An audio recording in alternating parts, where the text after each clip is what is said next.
Suppose you are walking through the bustling streets of Ouagadougou, Burkina Faso's capital, and you see ECOWAS Square. Big, imposing, and supposedly a symbol of unity and progress. But here's the twist. For years, people have been looking at it, and instead of feeling proud, they have been asking themselves, unity for who? Progress for who? And Traore and Goita made a decision that relieved the people. But what was it? Here, we would like to take a moment and thank you for supporting us and being a valued part of our strong community. And if you are not yet a member, we encourage you to join us and help build an even stronger community together. Let's get started.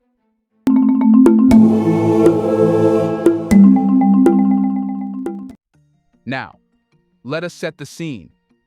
ECOWAS Square wasn't just a landmark, it was supposed to represent the dreams and aspirations of the Economic Community of West African States, or ECOWAS.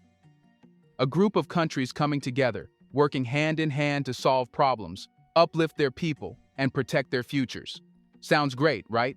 But in reality, for leaders like Ibrahim Traoré, Assimi Goita, and Abdourahmane Tiani, this square had become the complete opposite of what it was meant to be. Instead of unity, it symbolized broken promises. Instead of progress, it became a glaring reminder of an organization that had abandoned its people. And these leaders? They weren't about to let it slide. So what did they do? They tore it down. Not just quietly, this was a statement. Traoré and his allies weren't just dismantling a piece of architecture. They were ripping out the very idea of what ECOWAS Square had come to represent. But this wasn't a decision they made overnight. There's a lot more to the story. What pushed them to go this far? Why was this square such a big deal? Let us give you the lowdown on why this square had to go. Imagine being in a group project, one of those dreaded ones from school. You know, the kind where everyone's supposed to contribute equally, but one person just keeps making all the decisions, taking all the credit, and blaming everyone else when things go wrong. That's how Traoré, Goita, and Tiani saw ECOWAS. This organization, ECOWAS, was supposed to be the glue holding West Africa together. But for years it's been accused of doing the exact opposite. Let's talk about sanctions for a second. Whenever a member country stepped out of line, at least by ECOWAS standards, they would slap them with sanctions. Now for already struggling nations like Burkina Faso, Mali, and Niger, sanctions weren't just a slap on the wrist.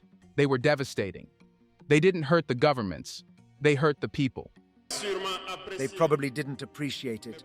But why is he coming to our lands? We prefer to fight ourselves. We asked them to go back to their homes. Unfortunately, I say to you here today, as I like to say, the colonization has returned. There are still salon slaves who haven't understood. In their time, military officers wrote to us. For Traoré and his allies, these sanctions weren't about justice or fairness. They saw them as a tool of control, a way for ECOWAS to enforce the will of Western powers. Because let's be real, ECOWAS has been heavily influenced by countries and organizations outside of Africa. For leaders trying to fight insurgency, stabilize their economies, and rebuild their nations, this felt like a betrayal. So, when Traoré looked at ECOWAS Square, he didn't see a monument of unity. He saw a giant billboard saying, "We are not here for you." That's why he tore it down. But here's where it gets even more interesting. It's not just about what they removed. It's about what's replacing it. Traoré and his allies didn't just knock down ECOWAS Square and leave a space. No, they had a plan. A big one. In its place, they have started putting up monuments. But these aren't your typical run-of-the-mill statues. These are bold, meaningful works of art that tell a story.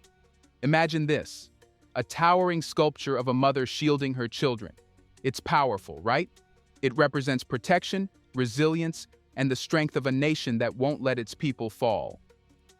Then there's the warrior with a shield, standing tall and unyielding. That's a nod to the countless struggles these nations have faced and the courage it takes to stand up and fight back. These monuments aren't just about looking pretty. They are symbols of sovereignty, pride, and hope.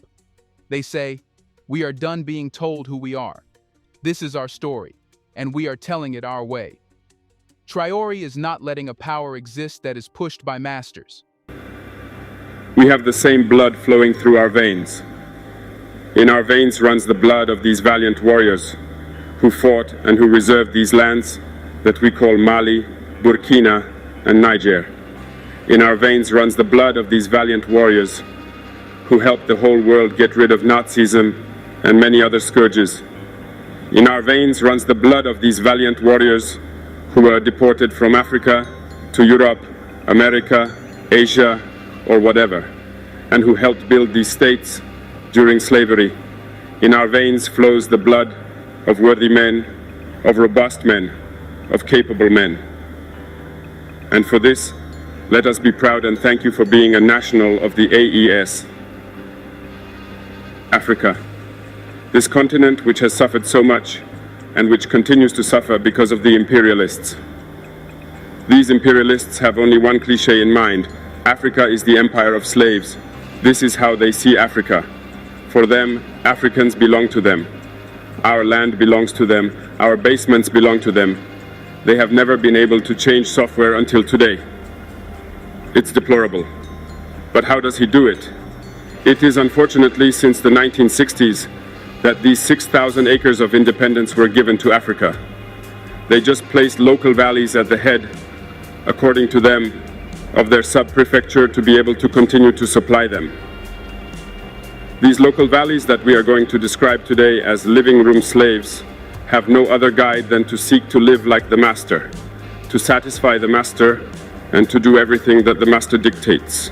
Here's a reminder to please like and share the video and subscribe to our channel to watch more videos on Black culture, history, civilization, and identity. Let's continue now. And you know what's even more powerful? These monuments are already resonating with the people. They are walking past these sculptures, seeing their struggles and triumphs reflected in them. It's personal, it's emotional.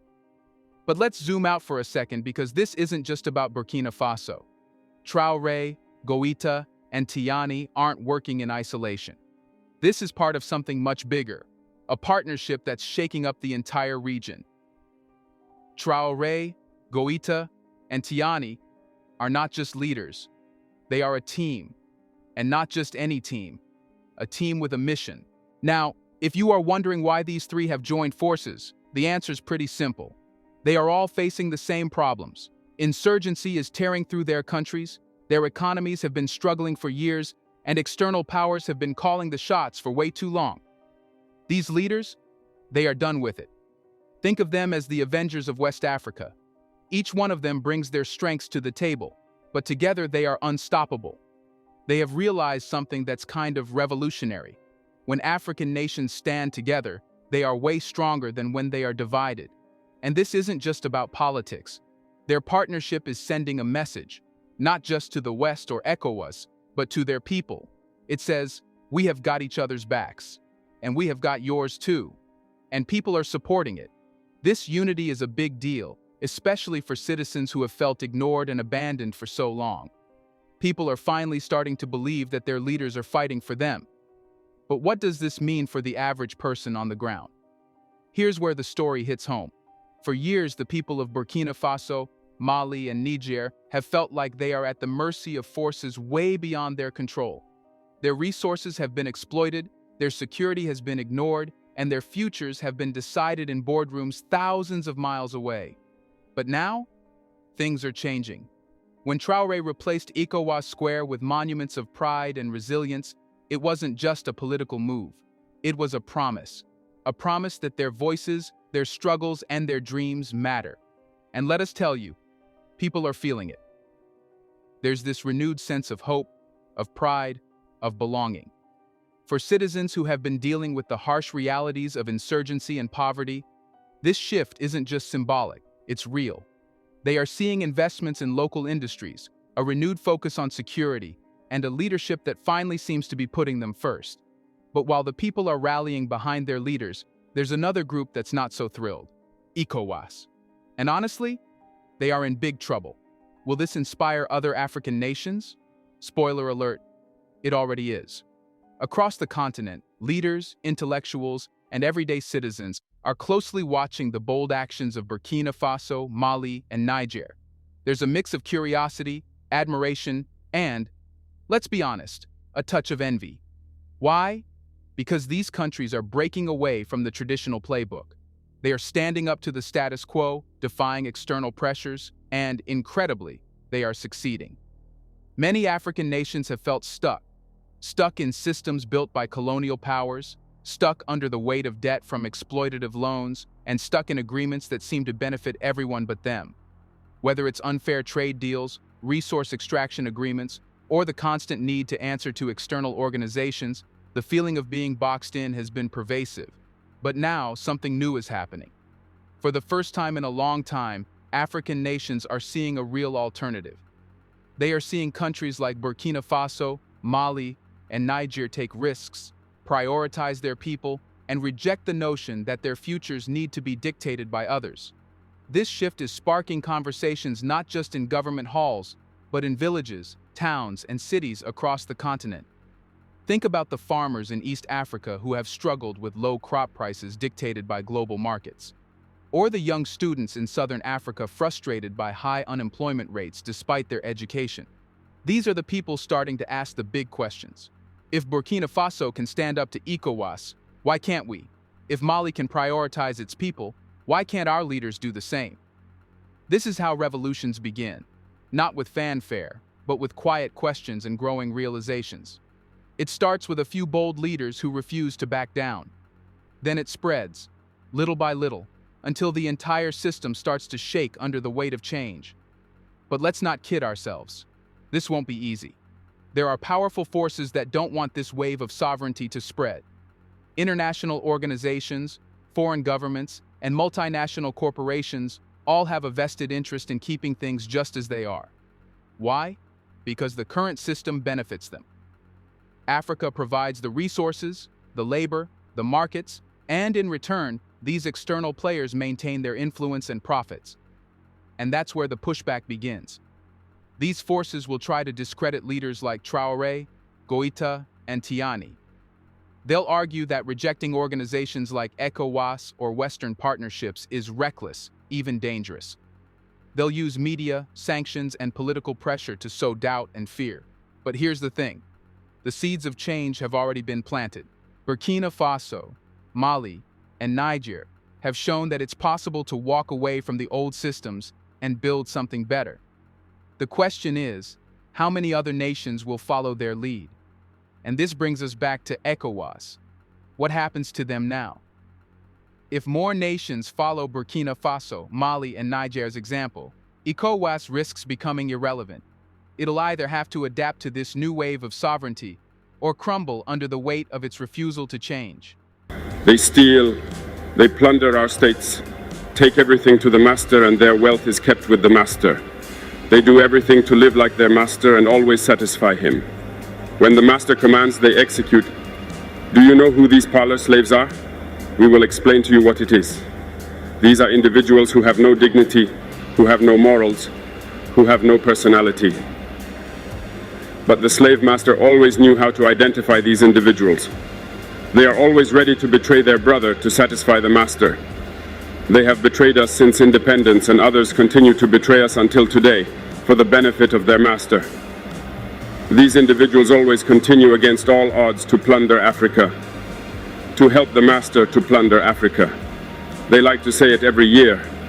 In their economic survey, Burkina is the poorest country, Mali is the poorest country, Niger is the poorest country. We are ranked among the last. All right, if we are as poor as they say. But when the time came to take responsibility, we asked these masters to leave the place. Why don't they want to leave? Because we take the case of Niger. For more than 40 years, certain countries have exploited uranium to produce energy at home. From Ottawa to Paris, the streets are illuminated. It's light. But in Niger, it's darkness. Security that served us. When you go to our states, our soils are drilled all over to search for precious metals such as gold. But often, There is not even the slightest accessible road to reach areas where they exploit some basic social services. This is why we decided to revolt and take the destiny of our countries into our own hands. The bottom line? A movement is brewing. It's slow, it's uncertain, and it's facing massive resistance. But it's there. And if history has taught us anything, it's that when people start asking the right questions, the answers are never far behind. Africa is waking up, and the world is watching. And here is the truth. ECOWAS is in deep trouble. Losing Burkina Faso, Mali, and Niger isn't just a bad look. It's a full-blown crisis. These three nations were some of the most vocal and influential members of the organization. Without them, ECOWAS is like a ship that's lost its rudder. Will they do it?